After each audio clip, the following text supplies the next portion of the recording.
Hi friends, welcome to our channel JSW TV. ఈరోజు మనతో పాటు స్టూడియోలో ఎర్రచీర ఫిలిం డైరెక్టర్ సిహెచ్ సుమన్ బాబు గారు ఉన్నారు. సో ఆయన అడిగి ఈ మూవీ గురించి మరిన్ని ఇంట్రెస్టింగ్ విషయాలు తెలుసుకుందాం. నమస్తే సార్. నమస్తే అండి. So first of all congrats అండి మీకు, ఎందుకంటే హ్మ్. మూవీ ట్రైలర్ చాలా బాగుంది. Thank you. నాకు ట్రైలర్లో చాలా ఇంట్రెస్టింగ్ పాయింట్స్ కూడా ఉన్నాయి అందులో. అవును. మెయిన్లీ ఆ ట్రైలర్ లాస్ట్లో చిన్న పాప పాలు తాగేది ఒక సీన్ ఉంటుంది చూసారా, అవును. అదైతే నాకు నిజంగా టెరిఫిక్గా అనిపించింది. హ్మ్. సో మిమ్మల్ని కలిసిన వెంటనే ఫస్ట్ అదే చెప్పాలనుకున్నా. ట్రైలర్ థ్యాంక్ యూ చాలా సో మచ్. బాగుంది. అయితే ఇప్పుడు ఎర్రచీర అనే సినిమా ఎలా ప్రారంభమైంది, దీనికి నాంది ఎవరు? డైరెక్టర్ ద్వారా నాంది అయిందా, లేదంటే ప్రొడ్యూసర్స్ ద్వారా స్టార్ట్ అయింది ఎట్లా? బేసికల్‌గా డైరెక్టర్ నేనే, ప్రొడ్యూసర్ నేనే ఈ హ్మ్. సినిమాకి. అవును. ఫస్ట్ ఆఫ్ ఆల్ మీరు చెప్పాల్సింది. సూపర్. అంటే ఎలా అంటే ఈ సినిమా ఫస్ట్ నుంచి మనం బేసిక్‌గా ఇదొక హారర్ జోనర్ మీద వెళ్దాం అన్న అవును. ఒక కథా అంశంతో మనం ముందుకెళ్ళాం అన్నమాట. To be frank. First of all ఒక హారర్‌లో మేము వెతుకుతున్న సమయంలో మధు అని నా ఫ్రెండ్ ఉండేవాడు, రైటర్. అవును. ఒక మంచి కథ చెప్పవయ్యా, దానికి మంచి కథ చెప్పమంటే 2, 3 కథలు చెప్పాడు. 2, 3 కథలు చెప్పిన తర్వాత అనుకోకుండా ఒకసారి జరిగే ఇన్సిడెంట్ చెప్పనా సార్ అన్నాడు. హ్మ్. ఎక్కడ జరిగింది ఏంటి అన్నా. హ్మ్. చింతల్లో జరిగింది సార్ ఇలాగా. వాళ్ళ అమ్మ ఇలాగా ఎర్రచీర సంథింగ్ ఉన్నదని చెప్పేసి ఒరిజినల్ స్టోరీని హ్మ్. చెప్పాడు.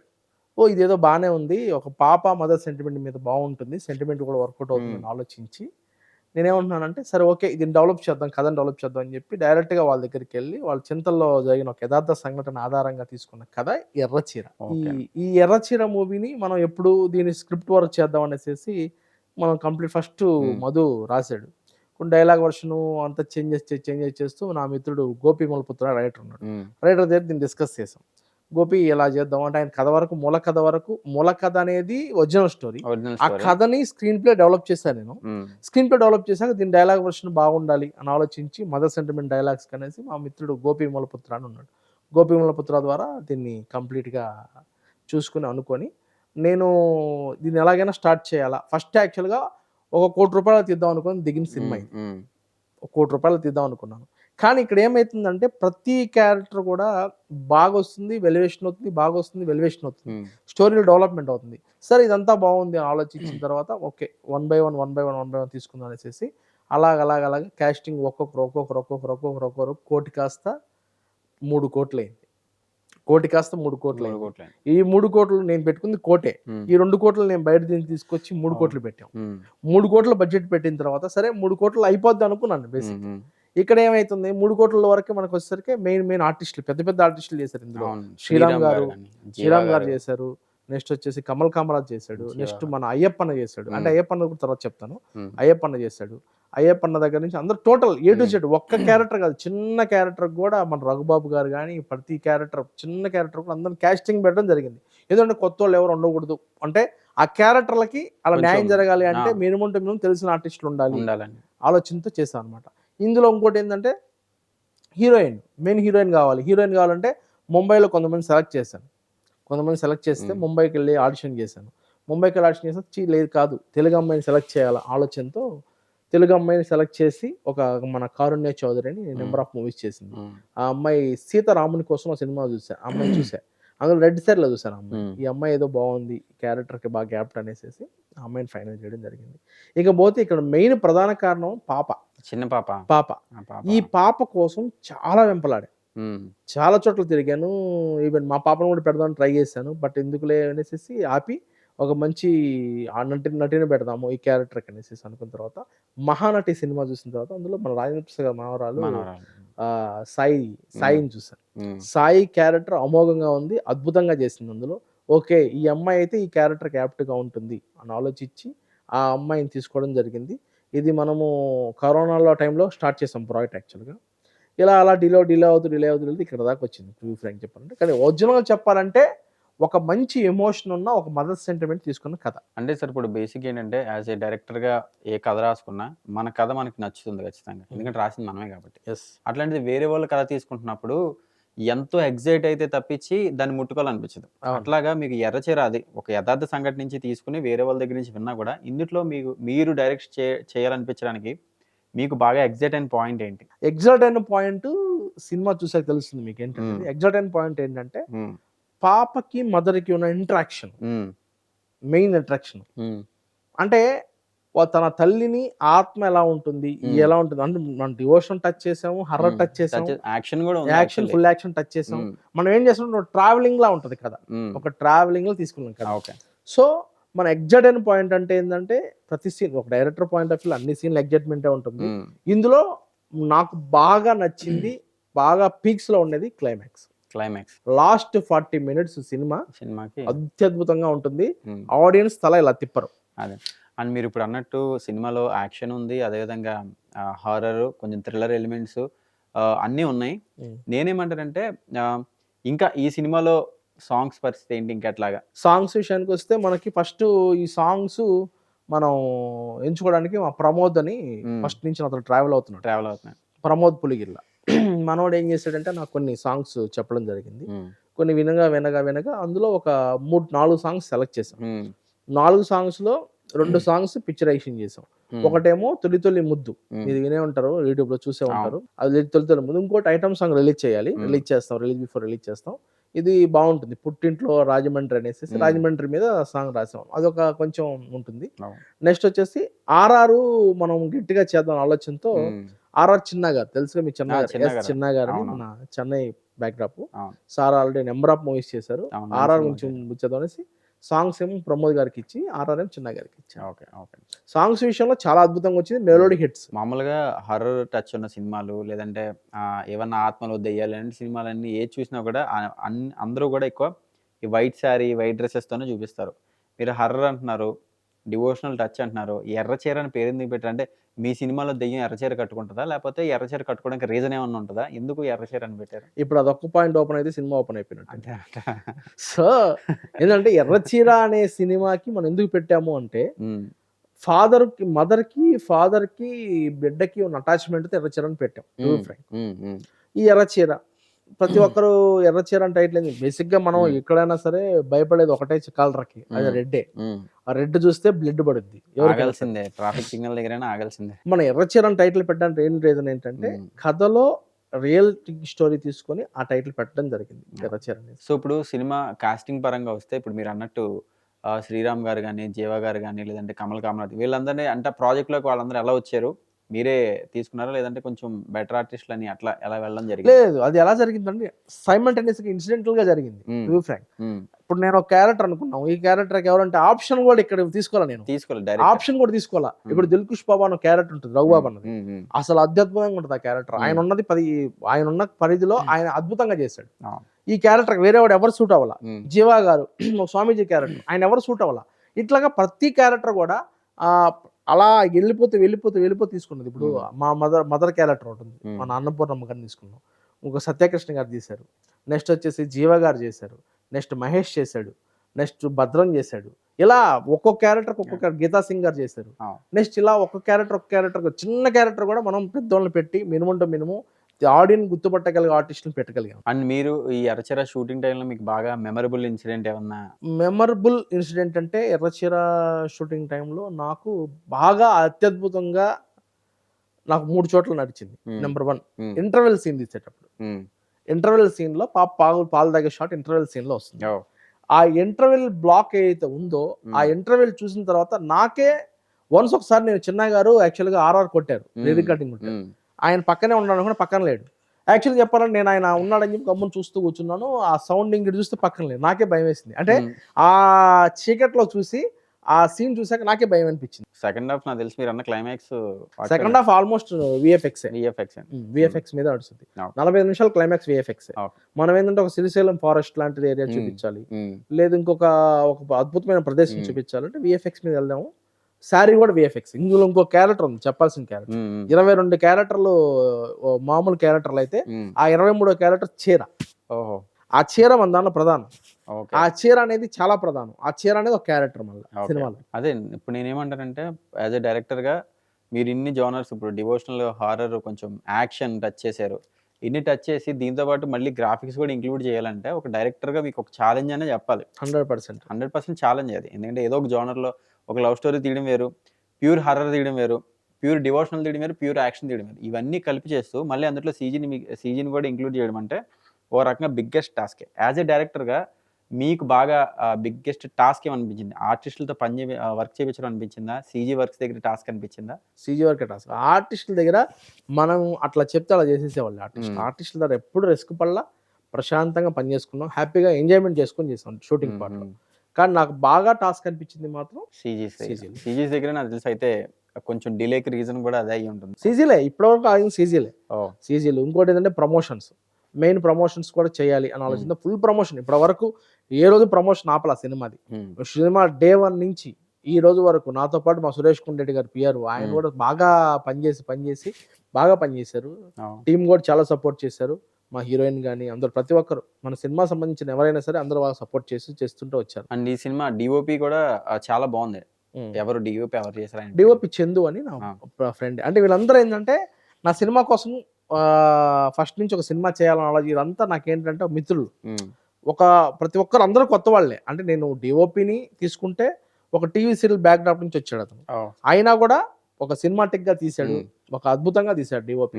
డిఓపి నీకు సెకండ్ హాఫ్ లో మీకు ఒక రెయిన్ సీన్ ఉంటుంది, అసలు అద్భుతంగా ఉంటుంది. ఆ రెయిన్ సీన్, మదర్ డెలివరీ అప్పుడు రెయిన్ సీన్ ఉంటుంది, ఆ సీన్ అద్భుతంగా ఉంటుంది సినిమాలో. ఇప్పుడు సుమన్ బాబు గారు డైరెక్టర్ అవ్వడానికి ఇన్స్పిరేషన్ ఏంటి? మీ సినిమా ప్రయత్నాలు ఎలా మొదలు పెట్టారు అసలు మీ కెరీర్ లో? అసలు యాజ్ అ డైరెక్టర్ గా నేను బేసిక్ గా చెన్నై, తమిళ్ ఫస్ట్ నా నెల్లూరు, నా ప్రాపర్ నెల్లూరు. ఓకే. నెల్లూరు అవడం చేత నేను తమిళ్లోకి వెళ్ళి ఫస్ట్ నా అరంగేట్రం ఏవిఎం స్టూడియోస్ లో స్టార్ట్ చేశాను. సూపర్. ఫస్ట్ నా కాలు మోపడమే ఏవిఎం స్టూడియోస్. ఏవిఎం లో కొన్ని ప్రాజెక్ట్స్ చేసుకుంటూ అలాగా చెన్నైలో కొన్ని సీరియల్స్ చేసి, కొన్ని సంస్థల్లో సీరియల్స్ అవి ఇవి వర్క్ చేసుకుంటూ ఎలా అరంగేట్రం చేసుకుంటూ వచ్చి మనోబాలా గారి దగ్గర చేశాను తమిళ్లో. కొన్ని మూవీస్ ఆయన దగ్గర వర్క్ చేయడం జరిగింది. తమిళ్ బ్యాక్డ్రాప్ లో కొన్ని సినిమాలు చేయడం జరిగింది. తెలుగు వర్షన్లో కొంతమంది దగ్గర వర్క్ చేసి ఈరోజు ఒక సినిమా చేయాలి డైరెక్ట్గా అనేసి మనం బేసిక్గా నేను యాడ్ ఫిల్మ్ డైరెక్టర్ని. Ads number of 50 ads above చేసుకుంటాను, నెంబర్ ఆఫ్ యాడ్స్ చేసుకుంటాను, యాడ్స్ బాగా చేస్తాను, యాడ్ ఫిల్మ్స్ చేస్తాను. సో దట్ నాకు ఇది ఫ్యాషనిక్ కాబట్టి 100% మంచి మూవీ చేయాలనే ఉద్దేశంతో నేను ఇప్పటి వరకు ఎంచుకున్న ప్రతి మూవీ, నేను ఎంచుకున్న కథల దగ్గర మనకి 5 లైన్లో ఉన్నాయి ప్రాజెక్ట్స్ ఇప్పుడు. ఎర్రచీర తర్వాత కంటిన్యూగా సీక్వెల్ ఉంది, ఎర్రచీర సీక్వెల్ కూడా ఉంది. సీక్వెల్ కూడా అయితే ఈ సినిమా క్లైమాక్స్ లో సీక్వెల్ కూడా చిన్న హింట్ ఇస్తారు. అయితే హింట్ ఇస్తాను, బట్ అది చూస్తున్నా, అది హింట్ ఇద్దామా వద్దా ఎట్లా అనేది. ఎర్రచీర సీక్వెల్ అన్ని చూద్దాం ప్లానింగ్ లో ఉన్నాం. ఓకే. అండ్ మీరు డైరెక్టర్ అవడానికి ఇన్స్పిరేషన్ ఎవరిని ఇన్స్పిరేషన్ గా తీసుకున్నారు? మీకంటే బేసిక్ గా నేను డైరెక్టర్ అవడానికన్నా ముందు నేను డైరెక్టర్ తో పాటు ఆర్టిస్ట్ కూడా చేశాను. ఈ మూవీలో చూసే ఉంటాను మీరు, ఆర్టిస్ట్ కూడా చేశాను. 1 హీరోగా చేశాను. ఇందులో నేను కమల్, శ్రీరాము ఇందులో హీరోగా చేశాను. ఆ ముద్దు సాంగ్ కూడా నేను యాక్ట్ చేసిన సాంగ్. సో నేను చేసిన దీనికి మెయిన్ రీజన్ ఏంటి అంటే, నేను చాలా మంది దగ్గరికి తిరిగాను హీరోలకి. బేసిక్గా నేను డైరెక్టర్ అవుదామని ఇండస్ట్రీలో ఉన్న, డైరెక్టర్ అదే ఉన్నా, నాకు ఆర్టిస్ట్ అవ్వాలని ఆలోచన కూడా లేదు. అంటే ఫస్ట్ స్టార్టింగ్ లో నేను ఇండస్ట్రీకి వచ్చింది ఆర్టిస్ట్ అవుదామని, ఆర్టిస్ట్ అవుదామని. ఈ ఆర్టిస్ట్ కష్టాలు చూసి వద్దు డైరెక్టర్ అవుదామని మనం అక్కడ డెసిషన్ మార్చుకొని డైరెక్టర్ అయ్యాం. డైరెక్టర్ మార్చుకొని ఇంకా ఆర్టిస్ట్ గుల ఉంటుంది కదా, ఆ గుల ఆనందం కోసం అలా చేయడం జరిగింది. అదే ఇప్పుడు ఇండస్ట్రీకి యాక్టర్ అవుదామని వచ్చి యాక్టింగ్ ఫీల్డ్ కాదు డైరెక్టర్ అవ్వాలని చెప్పి డిసైడ్ అయ్యి ఇక్కడికి వచ్చి, అంటే ఒక రకంగా కొంచెం స్ట్రగుల్ అవుతూ మిమ్మల్ని మీరు చేంజ్ చేసుకుంటూ ఒక్కొక్క ఫీల్డ్ నుంచి మారుతూ వస్తున్నారు. అదే ప్రొడ్యూసర్గా, డైరెక్టర్గా, ఆర్టిస్ట్గా, అన్ని రకాలుగా కూడా అన్ని ఫేజెస్ కూడా చూసుకుంటూ వస్తున్నారు కదా. మీరు ఇండస్ట్రీలో ఇన్ని సంవత్సరాల్లో మీరు బాగా ఇబ్బంది పడిన సన్నివేశం ఏదన్నా ఉందా? అంటే ఎప్పుడన్నా ఉన్నాయి ఆటోమేటిక్. ఇప్పుడు బేసిక్గా నేను ఫస్ట్లో స్టార్టింగ్లో నేను బేసిక్గా ఇంటికాడ నుంచి సపోర్ట్ ఉండదు ఎవరు కూడా. సినిమా ఫీల్డ్కి వస్తున్నామంటే ఎవడు సపోర్ట్ చేయడు. ఎందుకు అంటే ఇక్కడ ఉన్న కష్టాలు అనేసి మేము దగ్గర ఒక ఉండడానికి కానీ తినడానికి కానీ వాటికి వీటికి స్టార్టింగ్లో స్ట్రగుల్ ఫేస్ చేసాం. నేనే కాదు, ప్రొఫెషనల్ డైరెక్టర్ ఫేస్ చేయాల్సిందే. ఎందుకంటే కొన్ని సందర్భాల్లో తప్పదు, ఎవరిని అడగలేము మొహమాటం కింద. అలాంటి సిచ్యువేషన్స్లో కూడా ఒక ఓన్ ప్రొడక్షన్ చేద్దాం ఆలోచనతో చేశాను అనమాట. చేసి ఎలాగైనా దీన్ని బయట వేయాలి ఆలోచనతో ఎన్నో అవమానాలు పడ్డాం, ఎంతో మందితో ఇచ్చేసాం.